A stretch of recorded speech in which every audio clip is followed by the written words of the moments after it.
कुणी अंतरीतला भाव भगवंताला दिला?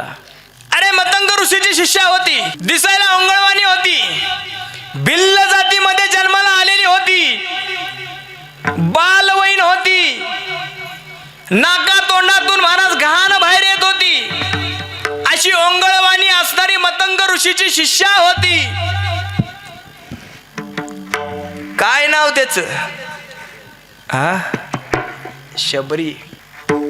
अरे ओंगळवाणी होती, पण काय सांगावं, लहानपणी देवाचा छंद लागला होता. गोविंद गोविंद